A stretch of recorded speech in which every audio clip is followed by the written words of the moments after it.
Madame, Monsieur, bonsoir et merci de nous rejoindre pour ce nouveau point de l'actualité. Le président de la République, chef suprême des forces armées, ministre de la Défense nationale Abdelmadjid Tebboune a présidé ce lundi une réunion du Haut Conseil de sécurité selon un communiqué de la présidence de la République.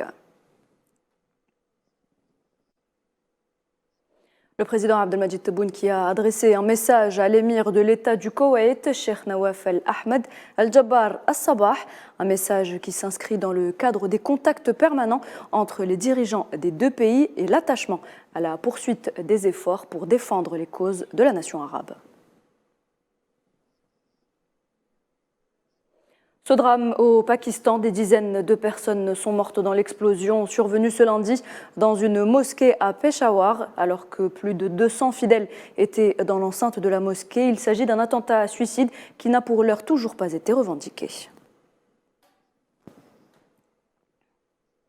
La Cisjordanie en deuil aujourd'hui suite au décès de Nassim Abou Foda, un jeune palestinien de 26 ans. Le jeune homme a succombé à ses blessures à la tête après avoir reçu une balle tirée par des soldats de l'occupation sioniste à Al-Khalil en Cisjordanie occupée. Il a été inhumé cet après-midi. Les soldats de l'occupation ont tué plus de 35 Palestiniens dans les territoires palestiniens depuis le début de cette année 2023.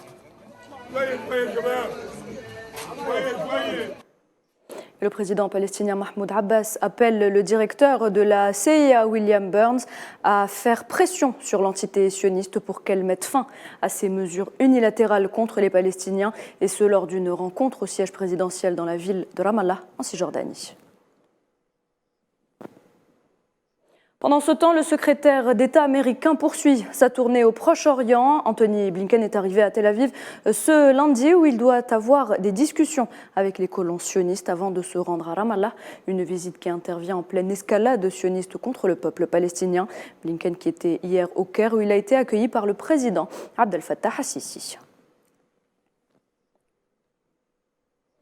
Législative en Tunisie, le taux de participation au second tour s'est élevé à 11,3% selon le président de l'instance supérieure indépendante pour les élections qui a insisté sur le fait qu'aucune infraction n'a été enregistrée lors de ce scrutin. Le président de l'instance supérieure indépendante pour les élections, Farouk Bouaskar, qui dément les allégations contestant les résultats du scrutin du second tour des législatives tunisiennes, appelant les sceptiques à saisir la justice.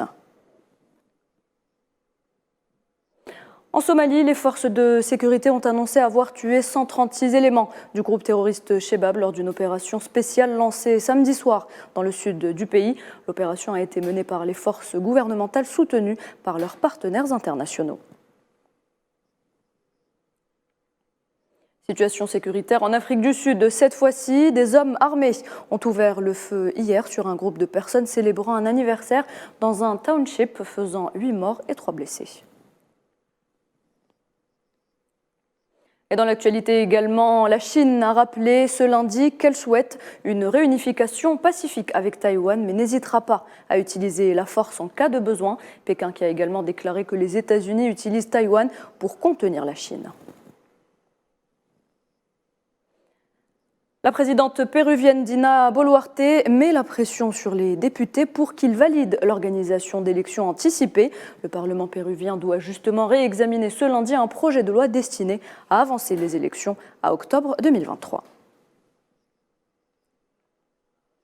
Et puis on termine avec du sport football. Les Verts sont arrivés à Oran où ils doivent disputer demain mardi la demi-finale du CHAN 2022 face au Niger. Une rencontre prévue à 17h au stade Miloud Hatfi d'Oran. L'autre rencontre opposera le Sénégal à Madagascar. Ce sera à 20h au stade Nelson Mandela d'Alger. Et voilà, c'est la fin de ce point de l'actualité. Merci de l'avoir suivi. Je vous retrouve à 19h pour le journal de la rédaction.